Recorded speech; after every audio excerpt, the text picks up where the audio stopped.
the most expensive education here in Ghana is failing. Yeah. But it's the best education. Yeah. Because you're now learning. Yeah. Do you know what I mean? And so I've been burnt multiple different times. I didn't want other people, especially in the diaspora, to go through what I've been through.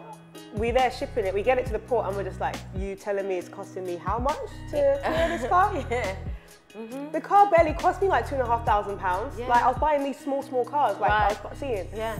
But now I'm having to pay double to clear them, right? So now the car is worth double the price. So you can't leave it and tell the car to go back. Yeah, no. They auction off your car. There you go. In Ghana, when you start to earn more than 200,000 Ghana cedis a year, you're responsible for paying VAT, at least 20-something% VAT. Ooh. And when you're on Labone, you can't hide. They will come into your shop. Oh yeah. I've heard about when they turn up. They just turn up unannounced. Yeah. They'll turn up and check all your paperwork is in order, so you can't hide from taxes, GRA, all of that, right? Hi guys, welcome back. My name is Dela and today I'm here with Lorraine. Hey. Hi. Finally! I know, we've been trying to organise this for some time and both of us have been just so busy that it just hasn't happened until now. It's Ghana for you. I know, Always something. Yeah. Okay, so I can hear you got a British accent. So tell me about, so do you live in Ghana? I am back and forth. Oh, so you know there is this terminology where people will be like, are you a returnee? Or like, yeah. I'm not quite there yet. I mean, I did that for like when COVID happened and I just decided to stay. But now I've been kind of like back and forth. So, Okay. But that's still, I feel like that's still classed as moving back because some people are like, but you haven't moved. I don't think so. I feel like there's so many different ways that you can move now. That's true. That you don't have to be based in just one place in order to say that you've moved, you know? That's true. But you still, you know, I remember, you said that you've been in Ghana for like 10 years. I mean, I'm not there yet. I mean, I can say that I've done Ghana for probably 4 years, consistently, right? But aside from that, it's in and out at least 4 or 5 times a year. So yeah. Really? Yeah. So do you go back for long periods of time or? It depends. So it depends on work, depends what's happening. So yeah, it could be a couple of months. I remember there was a time in probably 2018, 2017, I couldn't keep away from Ghana for like 2 months. It was too long. Yeah, so I just literally get on a plane. I've never been on a plane so many times than I was in 2017, they're like, it's you again. I know, right? You get to know all the air hostesses, but yeah. Wow, okay. So are you Ghanaian? I am. Okay. British-born Ghanaian. Yeah. Oh, both your parents? Yes, mum and dad, both. My mum is from Aburi and my dad is from Kumasi. Oh, okay. Wow, nice. Okay, so what gave you the thing to want to move back? What happened? Did something happen? I don't think something happened per se, but I think it was almost like there was just so many different, a sequence of events, right? So, you know, I don't know if it was the same for you, but people in the community that I grew up in, your parents will normally like threaten you, oh, I'm taking you back to Ghana, like if you're not if you don't behave when you're a child, right? And then you start going for the 6 months holiday. And the 6 weeks holiday during the school vacation, right? And that time is when we hated it. We didn't want to go to Ghana for 6 weeks, right? Yeah. And I remember going to school in Ghana during that period of time. You? Yeah, where I didn't have to do that. I remember when we got taught like our alphabet, like they'll teach you, and you actually remember it, right? So the stuff that I learned, and then just kept coming back, and then eventually you start to, I just fell in love with Ghana. So I would ditch the parents, ditch my mum, and then start coming by myself with my friends. Right. So I started coming back probably like 2013, 2014, like back and forth, Wow, okay, and you've just loved it ever since. Loved it. I wanted to find out how to get a piece of Ghana. Yeah, so tell me, so what do you do? How are you able to kind of move between the two places? Like, do you have a job? Do you work for yourself? What do you do? Yeah, so before the back and forth, I was working, but a lot of the work that I was doing was, you know, I could do remote work, you know, at a time. I started off, I was working in investment banking in the UK, so I spent about 10 years working at UBS Bank. Oh, okay. And there I was doing kind of IT, and then eventually I kind of moved to more, you know, there was more remote working that I was doing, so I was using the opportunity during vacation time to kind of come as well. And then I moved into tech, so I was working with Facebook, working with Meta. Really? Okay. And then, in between I've taken a break, so that allowed me to kind of venture out, come to Ghana, and see what I can actually get in Ghana. My goal was really to try and find ways I can get passive income in Ghana whilst being in the UK, right? So I've just kept my eyes out, and I've tried everything. I want to hear about that. That's what I want to hear, right? Because that's where the tea is. Because those are the things that we need to know, right? We need to know what works, what didn't work. You know, we need to help each other like that. Yeah. So although your experience may have been negative for you at that time, it's going to be a learning experience for somebody else. And I think for the vast majority of people that I've spoken to, most people, 99% of people failed on their first couple of ventures in Ghana. Hey, listen. Yeah. So you're going to expect to at least fail or struggle, okay? If you don't fail, you're going to struggle. I've been there. You know? Yes. Especially as a member of the diasporan community who maybe didn't grow up here in Ghana to actually understand the true ins and outs. You think you understand. You think. But. No, you're not ready yet. Yeah. So I've literally tried everything. Really? Tell me about some of those things that you tried. Okay, 2017, 2018, when Uber first entered into the Ghana market, right? Do you remember the time when we were all using normal taxis? Like the normal taxis, they just hail, right? And so I was using that going up and down, and then Uber came and everybody jumped on Uber, right? I think Uber entered into Ghana around 2017 and Bolt entered around the same time, right? And so I just started, obviously we were familiar with Bolt and Uber from the UK, but I was fascinated by the model that they had here in Ghana because the majority of the cars I was entering into were, the first thing that struck me was they were all small cars. They were all like the Kia Picantos. They were all tiny ones. Little cars, Whereas in the UK, we're used to the Toyota, what is it called? Pyrrhus? I can't remember what it's called, right? But they were like saloon type cars. So the first thing that struck me was these were small type cars. So it's like understanding, okay, why are they small cars when the roads are also really bad? It didn't make sense. I started asking the drivers more questions. They're like, oh, it's for my boss. And everybody was consistently saying that. And so because they were saying that, I was like, your boss. So this car is not for you. And I caught on to the fact that a lot of drivers were driving other people's cars. So other people were actually shipping in their cars or buying cars and finding drivers to drive for them so they didn't have to and they can just generate income. So it's like, I want some of that, you know? So I was living in Switzerland at the time, and obviously being in the UK, we drive on the, I always get confused. Oh, you're like me? She's like me? I'm like that. I'm like, we drive on the, this side. We drive, so the car, we're driving on the right, But so I couldn't get a car from the UK and bring over to Ghana. Yes, you can't. So I was living in Switzerland where I was able to just buy some cars there and then ship them over to Ghana. Oh, you did? And I decided to do that because I didn't trust the cars in Ghana. I have no idea. Any mechanic can tell you anything. Oh, yeah. You know? So I thought, let me just ship some cars from Switzerland. So I did that together with a friend. We got like a fleet of cars, shipped them into Ghana. We went through the hassle and the nightmare of duties and clearing. I knew it, the port. I knew it. I just knew the port. I already knew that's going to be your first problem. Yep, the port. But that was even before it was all standardized now. Like this is 2017, 2018. Nowadays, you can actually send ahead the car, the VIN number. And they'll give you all the duties and the taxes before you even ship the car. But then they didn't have that system, right? So now we're there shipping it. We get it to the port and we're just like, you telling me it's costing me how much to clear this car? The car barely cost me like £2,500. Like I was buying these small cars, like I was seeing. But now I'm having to pay double to clear them, right? So now the car is worth double the price. So you can't leave it and tell the car to go back. Yeah, no. They'll auction off your car. There you go. So we did that. We found some drivers. See, that's another thing. Because it's, that's another thing. Do you see what I mean? Because you're now having to trust someone to look after the car. And give you money. Right, yeah. That's hard work. I can list. We will be here forever the amount of troubles, challenges that we went through with that business. Okay, just give us like two of the worst things that happened. Number one, the car driver will just go missing for weeks and months and didn't know where they are. With your car? With the car. Oh. Can I give you three? Yes. Number two, somebody had an accident. They didn't tell us until they came. We told them to kind of give us like, come and do monthly inspections. Yeah. They brought the car over, we lifted the bonnet and you could see that they'd had a crash.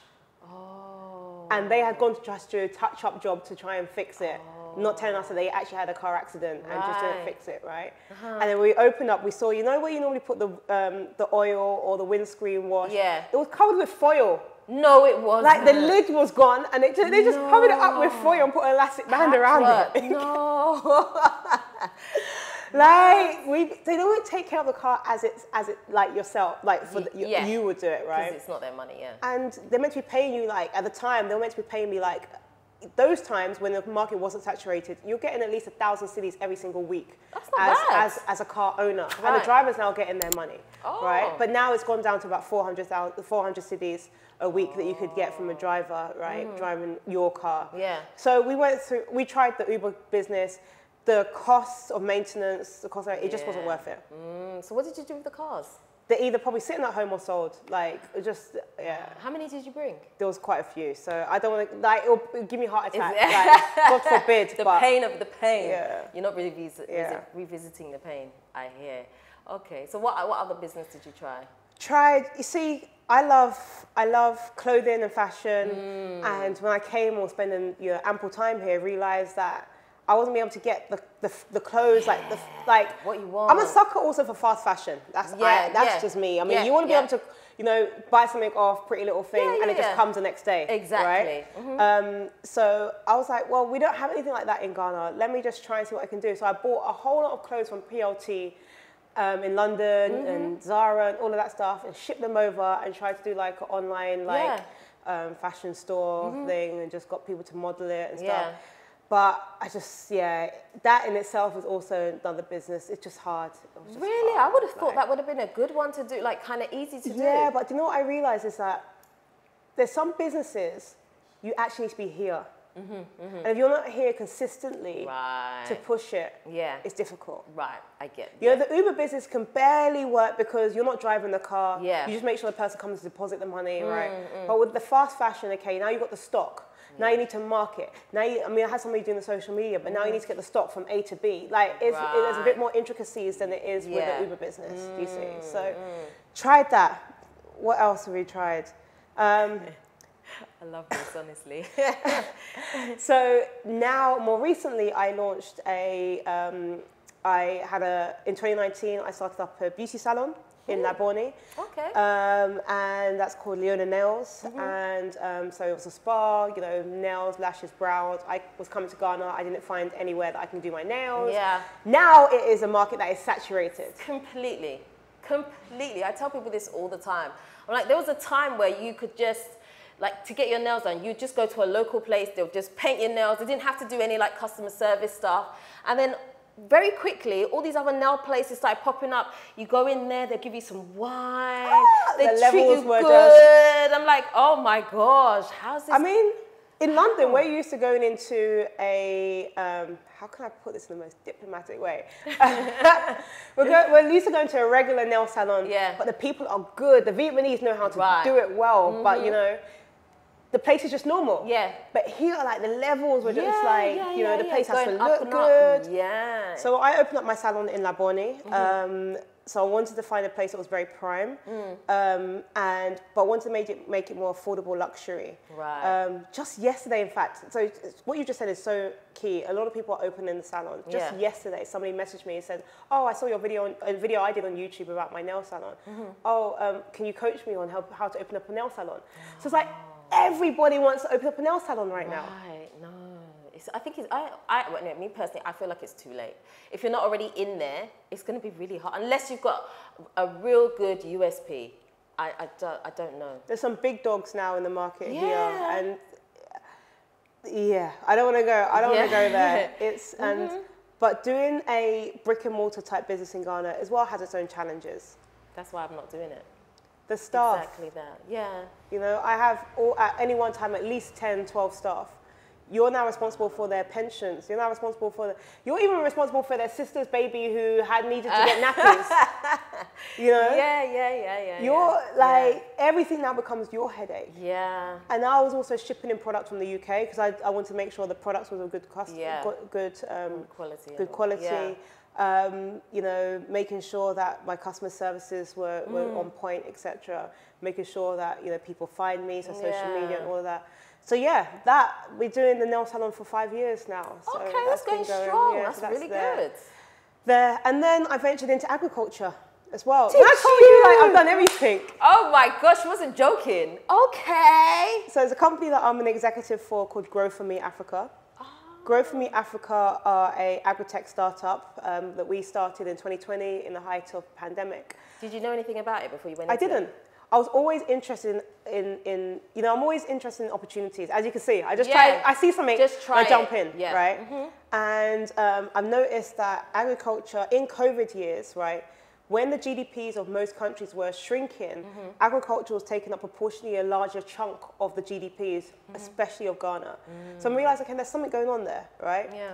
And I just so happened to get connected to somebody who was one of the co-founders of the company. He actually wanted to get information from me because I did my MBA program in the UK at Oxford, and he wanted to go to the same university. So he was trying to reach out to me, and I was like, so what are you doing? He was like, oh, I have a restaurant and I have this agriculture business. I was like, huh? Tell me more. And then what he told me basically changed my life. You would think that agriculture will be like, you know, you have to go and buy land, find a farmer, to do all of this. The model that they've come up with is so innovative, right? Meaning that you don't have to get your hands dirty.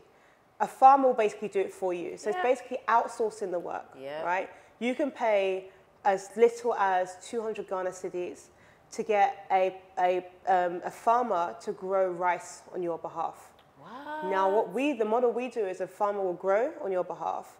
We will then harvest it, and then we'll split the proceeds. We'll sell it off through the Ghana Commodity Exchange, and then we'll split the proceeds between Grow For Me, us as a company, yourself as the investor, and the farmer as well.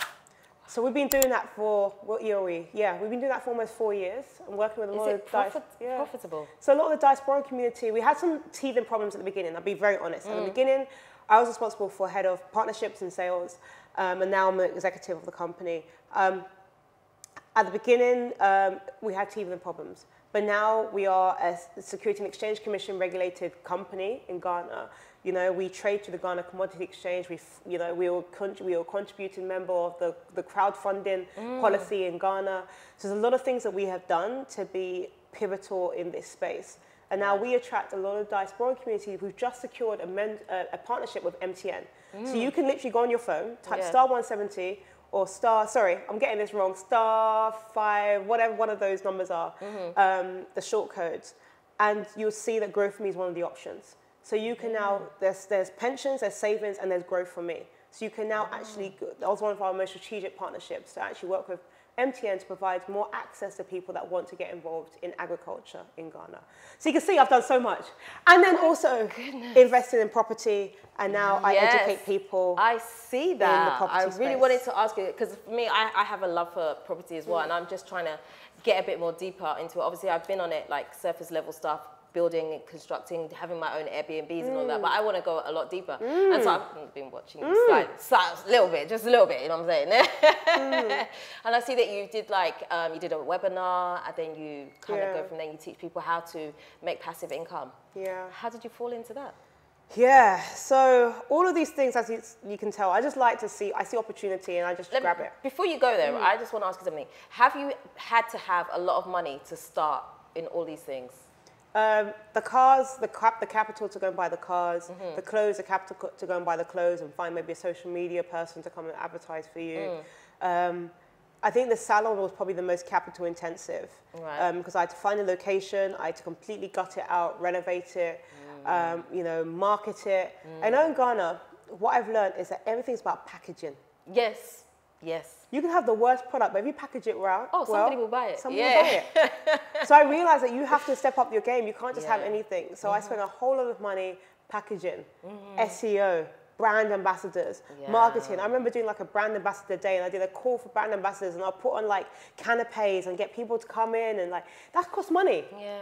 You know what I mean? Yeah. Now you're trying to pay staff competitive rates. Now you're trying to bring products from the UK.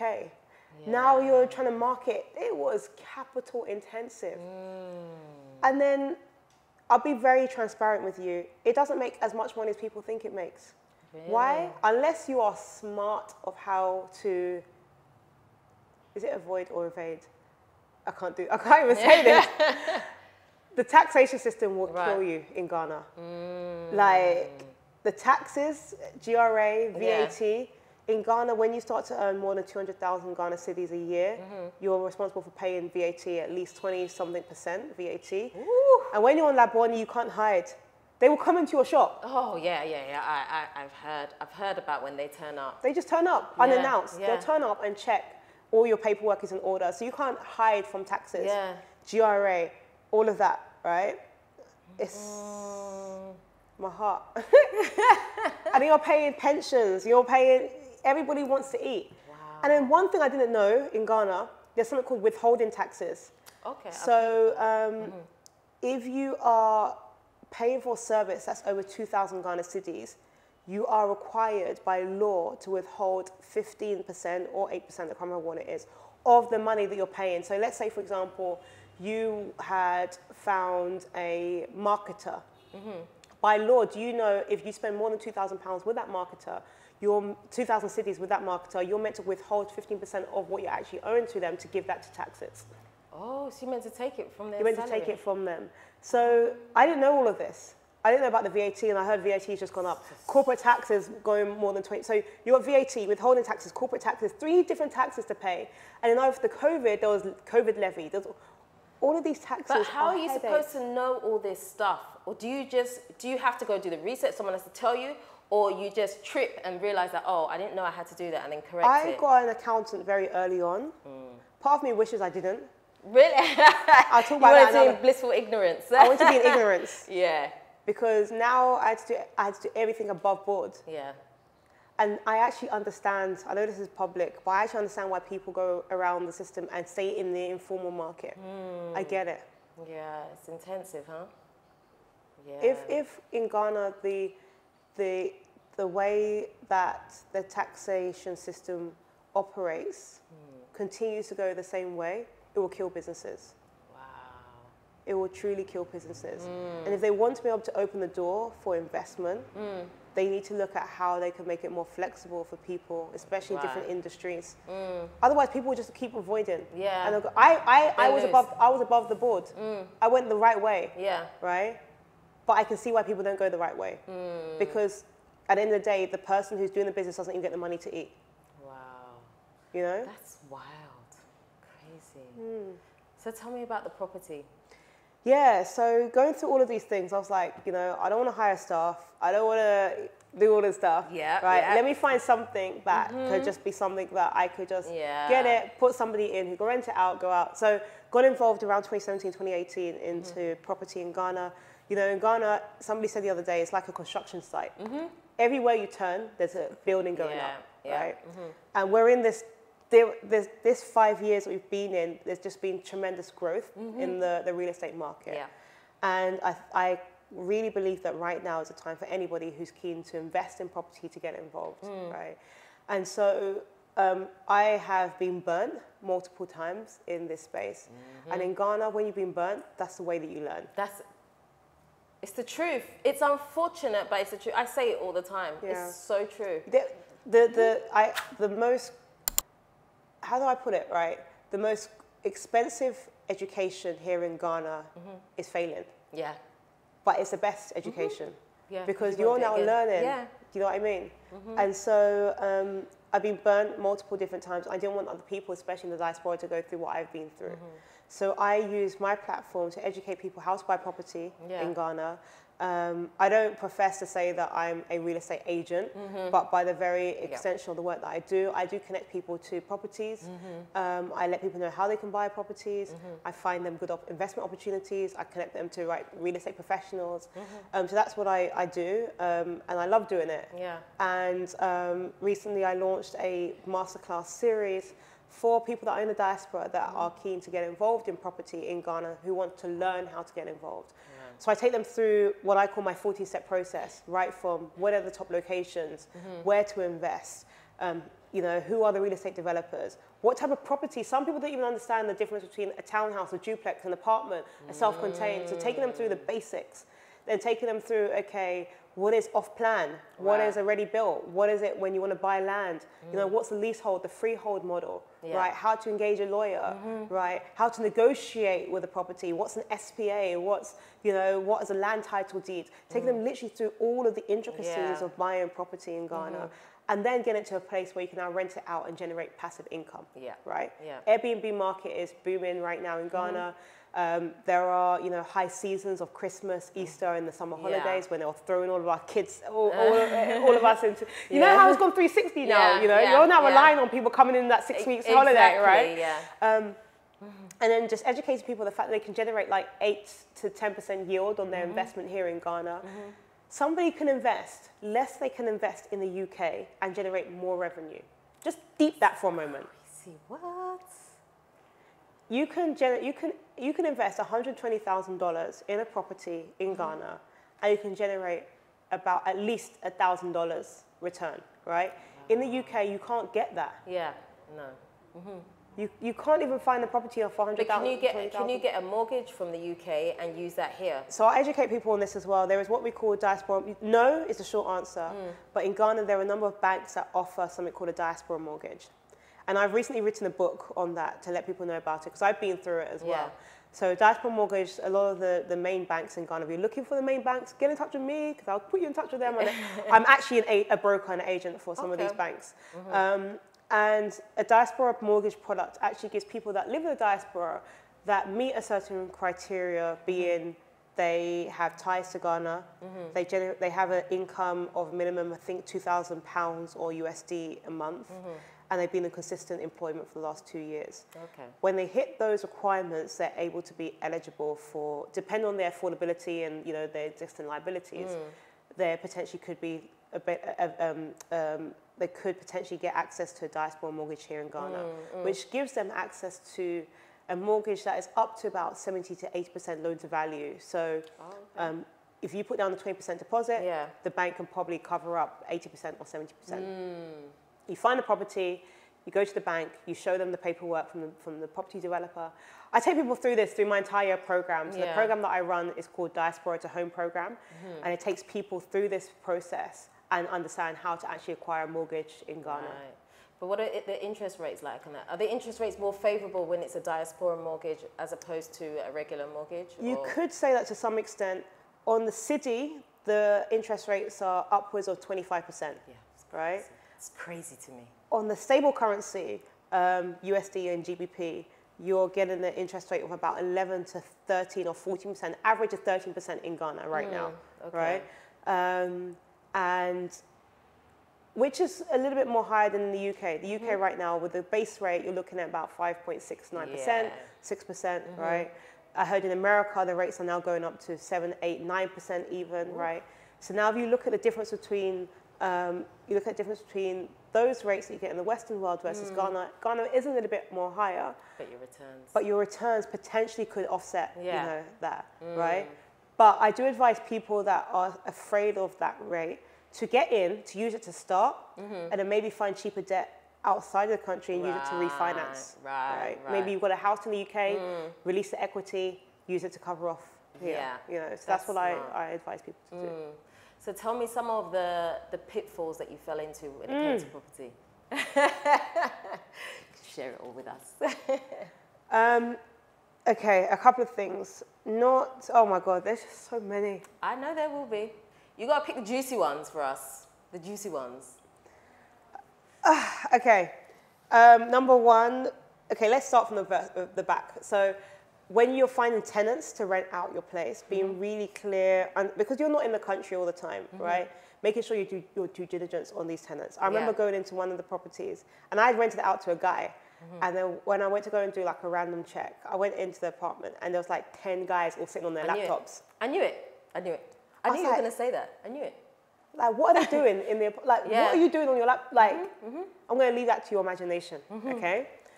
So, making sure you take their ID, find out about the employment history, find out like... You have to find out. There's a lot of things to find out. One of the things I also found is that it's good to find out where their family also stays as well, so that you have some type of connection. I always say, one thing Ghanaians don't like is shame, right? So they don't like shame being brought to their doorstep. So in that sense, it's always good to know where their hometown is or have some type of connection. I learned that also with my shop, with the staff that I hired. Relationships is everything in Ghana. And you can't, in the UK, it's very transactional. When you go to work, it's quite transactional. Your boss doesn't necessarily know. I mean, especially us from the black community, we don't want to let our peers in work know so much about us. So it's really quite transactional. Here, it's about relationships. You need to know their hometown. You need to know their children's names. You need to know their families. You need to be giving them a Christmas hamper at Christmas. You need to be, like, there's just all of this stuff. You have to look after them. And I learned that with the shop. I'm not there yet, but I learned that. So what you say is actually quite key. Other things that I fall into with Ghana, you know, not making sure you understand, okay, not checking out a place that you're buying through a house inspector, right? So getting the house inspector to come and check out your place, because you don't know how deep that foundation was, right? You don't know if the area you bought in was a waterlogged area, you know, and now you're starting to see the salt and the water kind of come up against the wall, right? Yeah. They repainted it just before you went to go look. Yep. Thank you. Yep. You didn't see it. You're not asking your neighbors what's the water situation like in the area. You know, some places in Ghana there is water shortage. Yeah. Even here in Laboni area, there's water shortage. Yeah. So making sure that you have, you know, either it's unlikely you can get a borehole in the Laboni area, but if you're living in the outskirts, you can get a borehole done, right? Or making sure you have the right poly tank size, right? Or understanding, just be asking the neighbors, okay, when does Ghana water come on? I learned in one of my places, Ghana water comes on once a week. Okay, so now your poly tanks need to be big enough to cover you for that entire week. Yeah. Right? I think this year we've actually been pretty okay with Dumso. I would say, we've been pretty okay, touch wood, you know. But there's some areas that have more light off than some, right? So checking that out. Checking out the local area, especially with the road situation. When it's raining, does the road get tremendously bad? Yeah, right? So you can't leave. So there's just all of these things that I've learned, I've put into my program, which is a 16-week program that I educate people on how they can buy property, how to look out for some of these key things and not fall into the same mistakes that I've fallen into. That's really good. That's very, very helpful. I think that's helpful even if you just want to rent a place for yourself as well. Because I remember when we first moved to Ghana, we rented this 4-bedroom apartment. And we're like, okay, we've got 4 bedrooms. This is great. Everybody can have their own room. And then after living there for a few days, we noticed that there was a smell coming from one of the bedrooms that we hadn't noticed before. It turns out like the toilet just backed up. And so the longer we were there, it was getting worse and worse and worse to the point where we just had to close the door and the room became unusable. Do you know, you can see I'm not surprised. Yeah, it became a 3-bedroom property now. We just couldn't use it. And then when we went to go tell the landlord, look, there's a problem with this. Okay, then you need to fix it. Yeah. So in Ghana, I've seen 2 things. Yes. When you are renting a property, you have to take care of this property like it's your own. The maintenance fees are yours. Everything is yours. Yeah. You're going to repaint that place when you move out. Yep. You're going to make sure that place looks like how you got it. Yep. And that's what I put in my tenancy agreements. The way you saw the place, make sure it's like that when you come back, right? So everything is for you to do. Take out your stuff, put it back how it was before. Yeah. And the second thing, right, is especially when it comes to the what you just said about the plumbing. Yeah. You see, I didn't even bat an eyelid. She didn't, because she wasn't even surprised by my story. I thought my story was amazing, but okay. Because it's unfortunately normal. Yeah, it is. Whether or not there is the drainage system or whether they're using a biodigester. Yeah.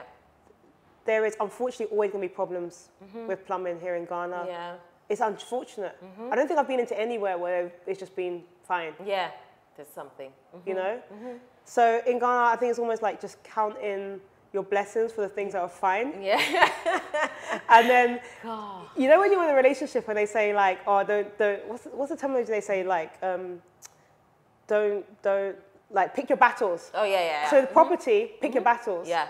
You know, if you see that this is like, I know there's a property developer that I was speaking to, and he always used to complain about the Brits when they come to buy stuff. Yeah. And they say that he does payment plans, and what he said to me was that when a Brit comes and they see that even the handle is a bit wobbly, they won't pay all the money until they see all the things. He was like, you guys need to like pick your battles. Yeah. Because in Ghana, nothing's gonna be 100%. Nothing. Even if you build from scratch, there's still gonna be things that you don't like with your own house. It's just like that, you know? Yeah. So what do you think the future is for you in Ghana? Are you gonna try your hand at some more businesses? What's next for you? Never say never, but I'm loving the property space at the moment. I believe it's important for everybody. If you don't have something in the UK or in the US, wherever you're watching from, to invest in Ghana in the property space. Check out my Diaspora to Home program, which I run.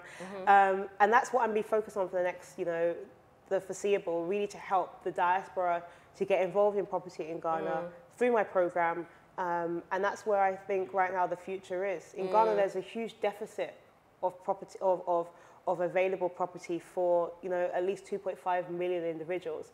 So what can we as a diaspora community do to actually help with that, right? Especially in the affordable market. You know, in Ghana, everybody, especially the diaspora, they want to go straight to the luxury market. Yeah. But actually, where there's money to be made is actually in the affordable market. Because the moment you actually have somebody, by the affordable market, I mean the city market. Yeah. Right?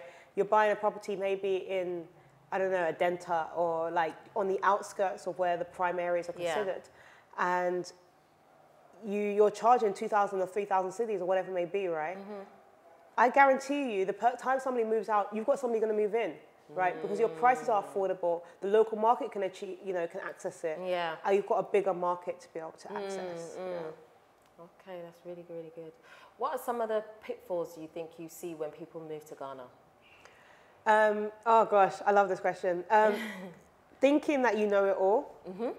Somebody who's from the Western society, you think that, oh, the way things work where we are, it works. Also, it should work the way. I'm glad you're saying it. Yeah, go on.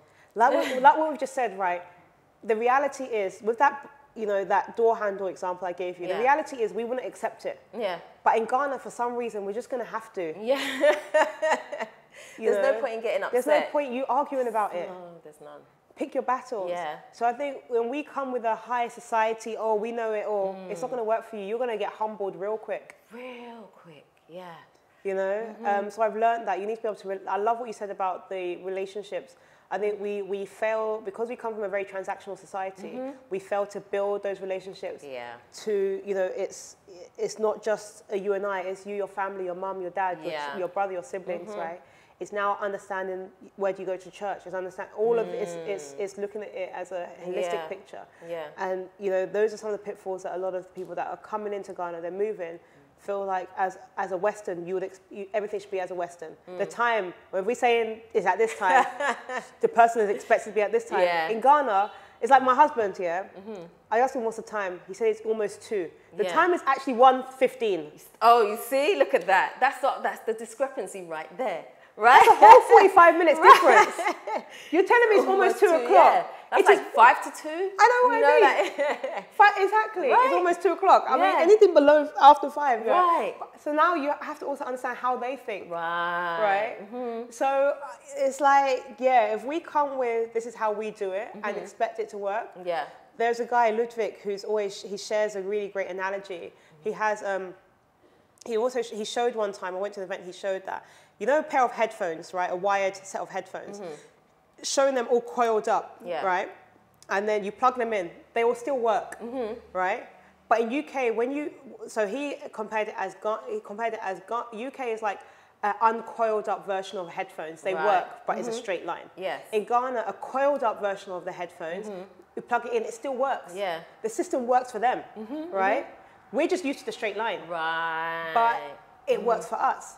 But you just have to find a way to navigate the coils for it to work here for yourself. Yeah. And it's taken me 6, 7, 8 years to actually start to understand that I just need to relax myself and not be stressed out. Yeah, because honestly, there's no point. And I say to people all the time, no one cares that you're angry.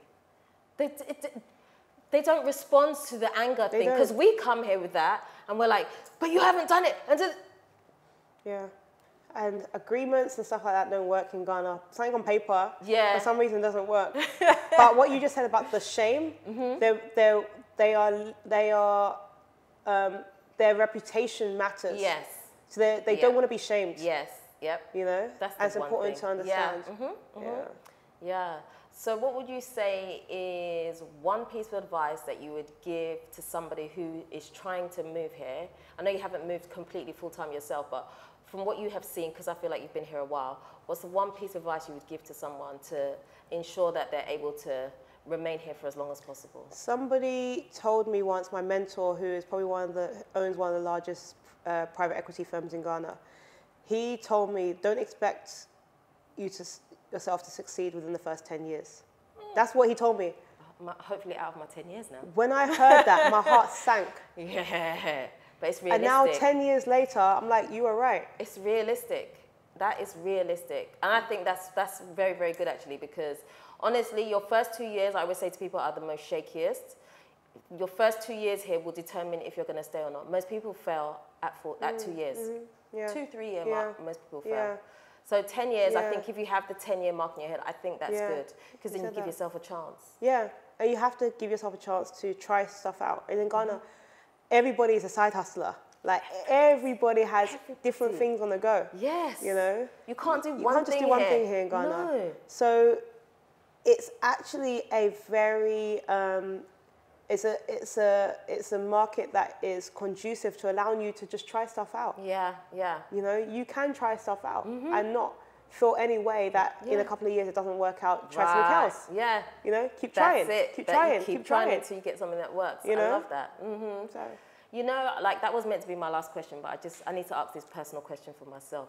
How do you juggle everything? Because I struggle. I'm doing so many different things and I don't know how to fit everything in. How do you do it? Do you have lots of people to help you? How do you do it? I realized I had to let go of stuff that I do. So even though I drive, I would rather get a driver, right? Even though I like social media, I would rather get somebody to come and do my social media. Right. I now have 3 personal assistants because I can't do it. So I'm gonna have to get them. I had one, but they're all part-time. That's the thing, right? So for me, I just have to like let go of stuff that I would have normally done myself. That's hard. Right? Oof. So now it's about just leveraging as many other resources. And in Ghana, there's ample amounts of resources you can tap into. It's just where to look. Yeah, I love that. Thank you. That was for me. So where can people find you if they want to know a bit more about the property stuff you're doing, a little bit more about your salon, anything? Yeah, where can they find you? My handle is at Lorraine H. Wright. My program is found at diasporatohome.com. And my website is lorrainewright.co.uk. So there is the program if you're interested in joining to find out about how to purchase property in Ghana and do it the right way and generate the right yields as well. That's at, as I said, https://diasporatohome.com. My personal website, lorrainewright.co.uk, and then my handle on all platforms, TikTok, Instagram, at Lorraine H. Wright. Love it. Thank you so much. Thank you so much for talking to me today. I feel like I've learnt some stuff from you, and I feel like I need to go home and get back to work because I've got some things to do. Do you know what I'm saying? I love meeting people that are also doing things because it's so inspiring to hear your story, and I feel like I'm not alone now. Because you know, sometimes it's easy to kind of feel like you're doing all this stuff, you're doing it by yourself, you don't have a moment to like lift your head up. Do you know what I mean? But when I hear stories like this, I'm like, you know what, just keep going. Other people are doing exactly the same thing as you. Just, you know, it's going to pay off and you keep going. So thank you so much for coming on and sharing so much. And thank you for giving me the platform and the opportunity. Of course, absolutely. It's been a long time coming. Indeed. Yeah? Indeed. Okay. So guys, that's the end of today's interview. Please do head over, check out Lorraine's socials. I'm sure she's going to be able to give you lots of information so you can stalk her on Instagram or whatever. But if you haven't already subscribed to this channel, do me a favor, hit the subscribe button and the notification bell. Don't forget to also like, comment and share this video. Until next time, we are out. We are out. Nuti Bafa.